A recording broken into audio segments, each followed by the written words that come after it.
From cancer victim to Champions League finalist.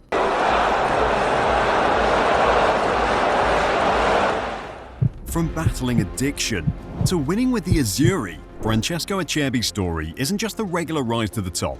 This is a story of a man who lost everything, got saved by his problems, and came back, only to fight the biggest problem of his life. This is a story of how a 37-year-old cancer survivor conquered European football. Soldier, warrior, hero. That goal versus Barcelona in the Champions League semi-final second leg at the Giuseppe Meazza? Iconic. Imagine that.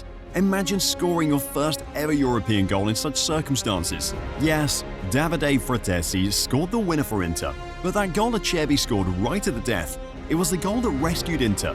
And it's crazy thinking about it. The man who scored the goal to rescue Azzurri was once a man who needed rescuing himself. To understand Acerbi's life and his battles up to that night against Barca, we have to go back. The 2010-2011 season. Francesco Acerbi is one of the key names for a Regina side that narrowly missed out on promotion. Before that, he was playing in Serie D, the fourth tier of Italian football. He was solid for Regina. He only missed 2 games in Serie B that season. And we'll talk about how his fitness almost set him an Italian record. But before playing both legs of the promotion playoff with Regina against Novara, even though his team missed out on Serie A football, Acerbi was somehow in the Italian top flight. Just before we continue though, be sure to hit that subscribe button to Football Historia if you haven't already, for more videos like this. Sono felicissimo, è una cosa meravigliosa, è successo, sono contento di questo. The first major victory of his career. At 24, he was what you could consider a late bloomer. Still, Chievo Verona had seen enough of Acerbi at Regina to be convinced they could do with a talent like his in the team. He had to patiently work his way into the team, but from January 2012 up until the end of the 2011-12 season, Acerbi was a stable part of the Chievo team that eventually finished 10th in the league, in the top half of the league standings, better than the 11th and 14th placed finishes from the previous 2 seasons. And in just 6 months, Acerbi had caught the eye. AC Milan wanted him, and they eventually got their man.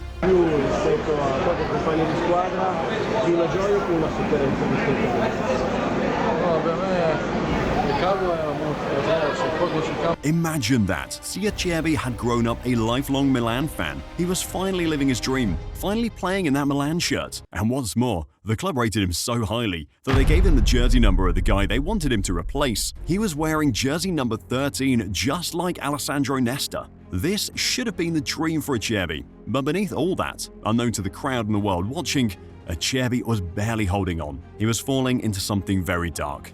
Depression. At first glance, it makes no sense. He just completed his dream move to his dream club. So how the heck was he so sad that, according to reports, he couldn't get his act together and that AC Milan had to get him an apartment close to the team's training base just to keep an eye on him? Well, it was because of one man, his dad. To Acerbi, his dad was everything. Except this wasn't the typical father-son relationship. It was one where his father's tough love drove him to finally achieving his goal of becoming a footballer. But then again, there's the other catch. His father never wanted him to become a footballer to start with. His father once told him he'd become an orange seller and not a footballer after a bad game. But at the same time, this was the same man who attended all of Acerbi's matches up to the moment he turned pro. His dad also once said he didn't think he'd live to see Serie A, claiming Acerbi's love for football would be the end of him. But I bet if he'd known what would happen in the coming months, he'd have taken that statement back. Acerbi's dad, he died. He battled heart problems ever since he was 22, and this time,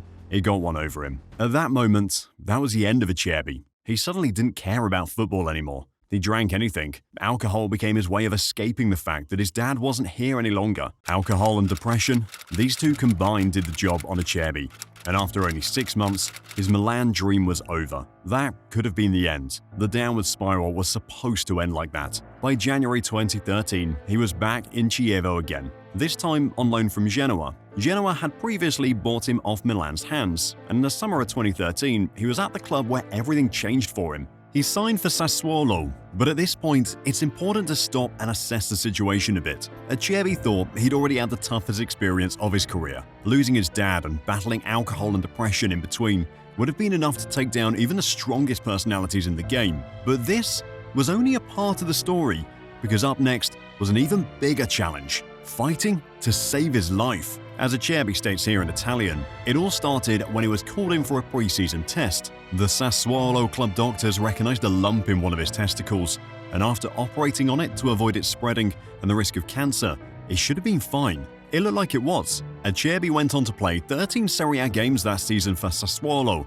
and things seemed like they were looking good until December 2013 when the news broke out. Initially, the Italian Olympic Committee had gotten involved because they were the guys who regulated laws when it came to a thing like this, and they'd slammed Acerbi with a 2-year ban after he failed a drug test. But the results of his failure seemed strange. His hormones were high and imbalanced. They'd spiked. The medics at Sassuolo were convinced this was more than just a drug test, so they ran a series of tests right after, and the result confirmed their biggest fears. Francesco Acerbi had been diagnosed with testicular cancer. It was a big blow, but that's the beauty of life. Perspective. When life dealt him that blow so big, it should have ended him, should have added more to his problems and ultimately been the end of his career and maybe his life. But in that moment, Acerbi had somehow found a new meaning to life. He'd gone from a troubled boy to a man, and his determination to beat cancer, it changed his life. Acerbi began chemotherapy from January to March 2014. He eventually missed the remainder of that season, but by the 2014-15 season, Acerbi was back, and this time, he came back as the man who had done it. Francesco Acerbi had beaten cancer, a combination of a strong will to win and his religious faith in God being able to help him overcome whatever challenge he was facing. But this wasn't the end. In fact, for Acerbi, it was just the beginning. He returned just in time for the 2014-15 season. And from that point on, Acerbi became unstoppable. He became a huge mainstay for Sassuolo. In that period, he played 149 consecutive games for the club from 2015 to 2019. Allow that to sink in for a second. That's almost 4 years worth of football. Acerbi was always available. In all of this, he was aging too. Acerbi talks about having offers from teams like Leicester City and clubs in Serie A, but after what Sassuolo had done, standing by him through that dark period in cancer, he always felt like it was some sort of debt he had to repay to the club. And so, every time he had an offer to leave, he stayed. Until 2018, when he got an offer he soon realized he couldn't pass up on. Joining Lazio was a turning point. At this period, Acerbi was now 30, and it hit him that this could be his last chance to play for a club fighting for European football and the chance to at least compete for trophies. So he made the move, continued his excellent streak too, and in truth, the only reason that 149 consecutive match streak came to an end was because of some dubious refereeing. Even the ref apologized to Acerbi after. His time at Lazio was a success. He was part of the Lazio team that won the Coppa Italia in the 2018-19 season.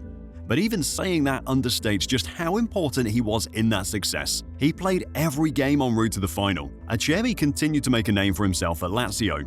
He was at what many considered the peak of his career, and at this point was expected to slow down. He'd probably have even seen this as the last big move of his career, but he was wrong. Very wrong. Cancer, he defeated that. His career, he had it back. Now it was time for Acerbi to conquer the continent. Before the 2020 Euros, Acerbi had only ever made one senior appearance for the national team, but the then Italian head team coach Antonio Conte was convinced Acerbi could make an impact in the squad. So he picked him for the Euros that year, and Acerbi more than played a part. He assisted the game-winning goal as Italy beat Austria in extra time in the round of 16 and became part of the team that made history.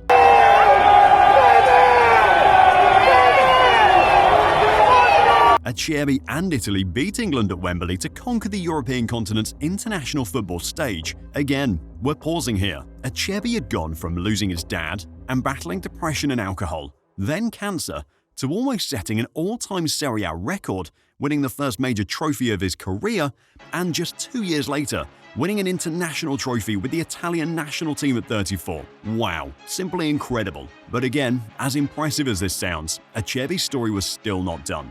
Because while he'd won with the national team and secured titles collectively, from an individual perspective, there was still one thing left. He had a point to prove, and a man who'd known him for years helped him to achieve this. This one comes back to 2022. Inter Milan was in panic mode. The club was confused about the situation of Milan Skriniar. They wanted Gleison Bremer, but didn't have the funds to complete the transfer, and Simone Inzaghi, Inter's head coach, desperately needed depth in the centre-back position, playing with a back three. And his solution? Get 35-year-old Francesco Acerbi from Lazio. Except this wasn't going to be a first-time thing. Inzaghi had worked with Acerbi at Lazio, and so he knew how good he was, and knew he'd easily be able to slot into the system at Inter. For Acerbi, this was personal. He was returning to the city of Milan, a stadium where, on the other side, they'd known him as an addict. Acerbi wanted to change that, and so, accepting to play for Milan's rivals Inter, he'd gotten his chance, and it's safe to say he more than took it. The 2022-23 season, he was a constant with Inter. At 35, he didn't miss a single game due to injury that season, even played as Inter made it to the Champions League final. And despite losing 1-0, that moment tasted sweet to Acerbi. He'd won the Coppa Italia and the Supercoppa Italiana with Inter, 2 trophies out of 3 that season. Acerbi had done a lot, but he still had more chapters left in his personal story. Last season, the injuries took a considerable toll, 9 in total. But it didn't stop Acerbi from becoming a crucial part of an Inter Milan team that won Serie A. But just saying it like this would mean missing out on a very important part in this season. Inter Milan 2, AC Milan 1. One of Inter's goal scorers on the night? The man you'd just seen with that bullet header. Acerbi had scored against a team that sold him after just 6 months. He ticked off nearly every box. Now a champion in both Italy and international continental football. Which brings us back to where we started. That night at the Giuseppe Meazza, 2024-25. At 37, Acerbi has struggled with injuries a bit this season. 16 in all competitions and counting.